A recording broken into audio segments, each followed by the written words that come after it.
listener production. Hi, Natarsha Belling with you and welcome to the afternoon edition of The Briefing.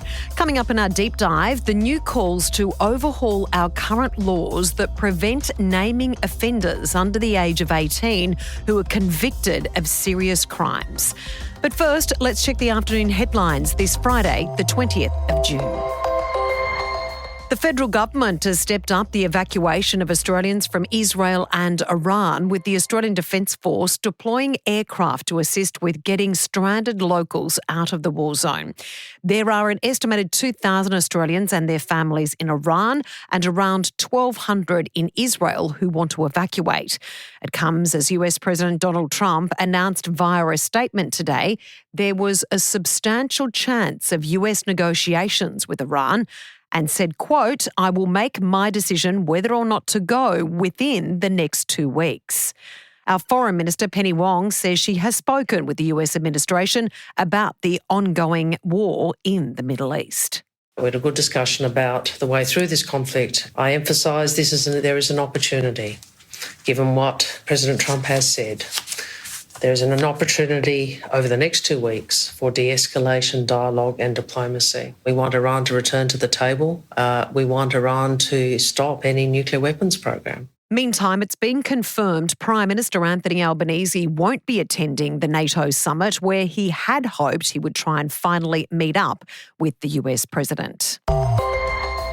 Investigations are underway after a multi-million-dollar mansion in Toorak in Melbourne was destroyed in a suspicious fire. The mansion was valued at around $20 million and it was empty at the time of the blaze, with reports it was in the middle of construction. It took around 30 firefighters a number of hours to try and bring the blaze under control.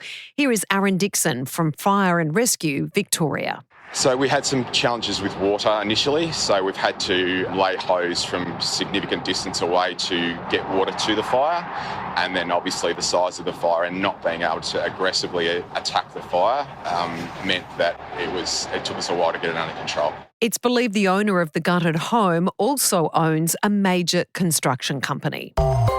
And another AFL great has been medically retired after repeated concussions.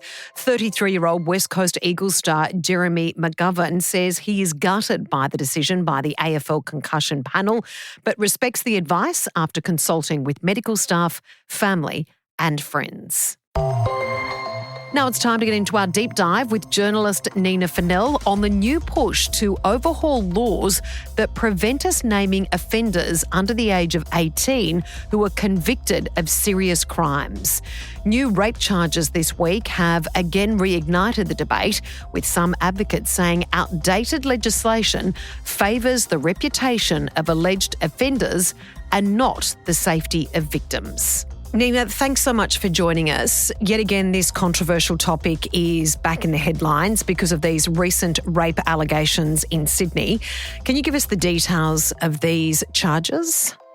Yeah, of course. So very sadly this week, the police have revealed that in December last year, they received a report of gang rape from a young 17-year-old girl who had been shopping, doing Christmas shopping. She was in a car park. She was coerced into getting into her car with a 16-year-old. The 16-year-old is alleged to have raped her and then convinced her to drive to another park in the belief that he was then going to leave. At that point, another 2 individual males got into the car, then another one, so 4 in total. And according to the police, they then took turns raping her before they finally departed 6 hours later, at which point she called a friend and went to the police station where she made the report. So since then, there have been charges laid against the 4 individual males involved, but only one of them has been named. Only the 19-year-old has been named. And there are also allegations, Nina, that these alleged offenders filmed this assault. I think it's really important. I mean, obviously, I can't talk about this case specifically, but if we talk in generalities, We know that when there is ever filming of sexual violence, that massively extends the trauma for the individual victim because it means that that assault carries on in perpetuity. Now, of course, this case is before the courts, so we can't talk about it, but I think it is important to understand that increasingly these days we are seeing an increase in the use of technology in terms of exacerbating and extending power dynamics and exacerbating and extending the duration of abuse.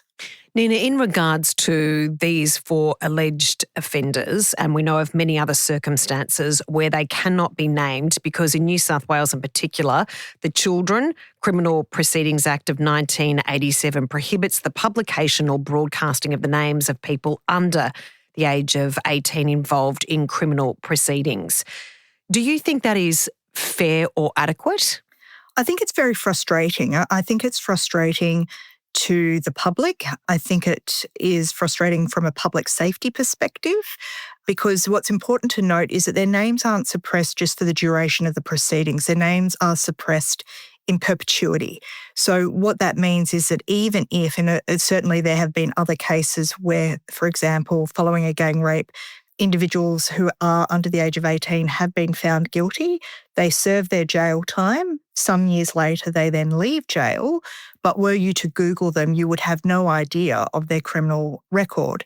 And so these individuals might then be on dating apps. They might be in your neighbourhood. And for those young women who are now in contact with those men, they're none the wiser about this person's criminal history. So from a public safety perspective, there is a good argument to be made that certainly at least from the point of conviction onwards, their name should be made public. I also think from an open justice perspective, there are good arguments and also from a freedom of press perspective too. I now work as a journalist and I've certainly reported on gang rapes in the past. And one of the things that I've always noticed is that because the way this law operates, it doesn't just suppress the person's name, it suppresses all identifying features about them. And so often that will extend to certain characteristics that connect the group of individuals. And understanding that is really important. In fact, it's critical in terms of prevention research. So understanding the dynamics of how did these men and boys find each other? What were the dynamics that enabled them to bond in such dysfunctional ways? And so when we have the suppression of their identity, it doesn't only cover their names, it also covers these other identifying features, which is actually, from a journalistic perspective, we know that audiences have a vested interest in understanding that contextual detail. But also from a research and violence prevention perspective, there is a good argument as to why that sort of detail is critical in understanding these crimes and also in understanding prevention.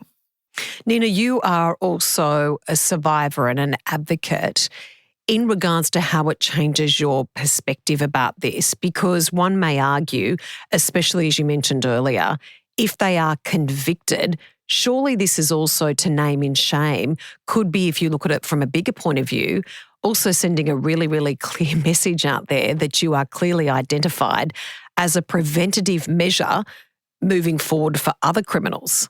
Absolutely. So there's a public safety argument in terms of that individual specifically, but also from a broader societal community-based perspective, we know that every time the media does name an individual who has been charged or convicted of one of these crimes, it has a couple of effects. The first effect is the effect on other victim survivors in the community. And we know that every time the media publishes a big story like this and they do name the accused or the guilty, that more victim survivors are likely to pick up the phone and either ask for support, ask for help, call 1-800-RESPECT or another hotline, or alternatively, they might make steps towards reporting to the police.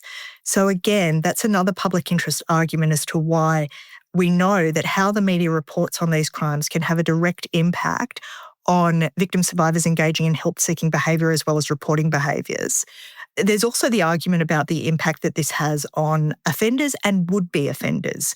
So when the media, for example, minimises, excuses, or in any way diminishes the gravity of offending or shields offenders or accused individuals, this can effectively shift responsibility, shift blame, but it also minimises the nature of the offending. Alternatively, when media play a role in holding account for what's happened, this can also in turn act as a deterrent, not only for individual offenders, but also for for generationally, this can help shift behaviour itself. So I would like to see a situation where one of the things I find really interesting about this is I think there is a disconnect between the intention of the law and the way it's operating in practice. So the intention is actually quite good. The intention is that if we have people under the age of 18 and they do commit offences, particularly if those are petty offences or non-violent offences, we don't necessarily want something that a very young person may have done to follow them around for the rest of their life. So that's the intention of the law. And I absolutely understand and support that when it comes to petty offences and non-violent offences. The problem is, in practice, this law is also coming into effect in some of these incredibly serious cases, including rape and murder involving individuals who might be 16, 17 years old, who are then permanently shielded from public accountability. And I don't necessarily think that that is in keeping with the public expectation of this. I don't think that the law is actually echoing or reflecting what the majority of people in the community would expect in these cases. So I do think that there is some law reform work to be done. And I think that's one of the debates that is certainly thrashing around this week. So, Nina, what do we need to do to, I guess, properly reform this law right now? Because you make a great point. In petty theft or petty crime, this protects young Australians under the age of 18. But for serious crime, so do you think we need to change it? If it's a serious violent crime, they still need to be named, even if they are under the age of 18? Is that what you would propose? Certainly if there is a conviction. Certainly if there has been a conviction, I think that that would be appropriate, and I think that that would be in keeping with community expectations. At the point where charges are laid, but there hasn't been a trial yet, I think that that's a more tricky conversation to have. But I definitely think that, the way that the law works at the moment in New South Wales is that theoretically a judge could make an order once a conviction and sentencing has occurred. They can make an order at that place to remove the suppression gag on the person's name. In practice, though, that almost never happens. So in practice, usually once that person's name is suppressed, if they are under the age of 18 at the time of the offending, their name will always be suppressed. And look, the other place that I see this as a journalist, and just recently I interviewed a victim survivor who was one of 6 young women, teen girls who had experienced sexual violence from a single offender who was also under the age of 18. He was found guilty of a number of offences, but of course all of that is suppressed because he was under the age of 18. After he turned 18, he continued to offend. However, there is no way that the jury would ever hear about what he'd done prior to the age of 18, and there is no way that the media can marry up what he's done post-18 and pre-18. And if you were to only read about what can be published, you would not conclude that this is a serial offender. And that's a public safety risk. That's a risk for, if he's then out on dating apps or whatever, you would not be able to investigate his history. So there is a public safety issue here that I think needs urgent addressing.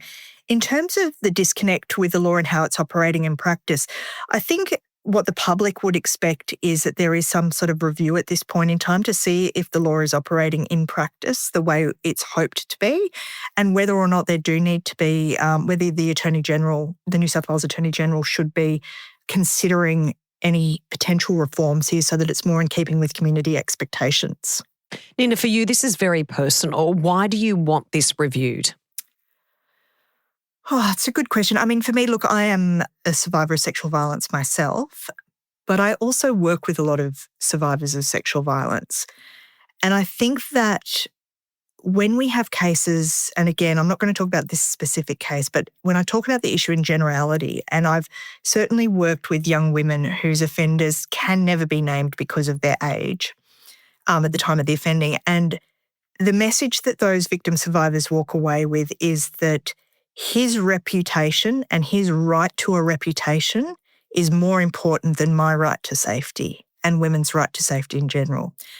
And when you have an individual who has committed a grievous offence and they've been found guilty, and forever after they are protected and shielded by the law, what that says to the victim is you don't matter, not as much as his right to restore his reputation matters, or his right to rehabilitate his reputation. And that can have a profoundly damaging effect on victim survivors, and it can deter them from ever reporting again if something were to ever happen to them again. And it can also deter other victim survivors in the community because they lose faith in the justice system.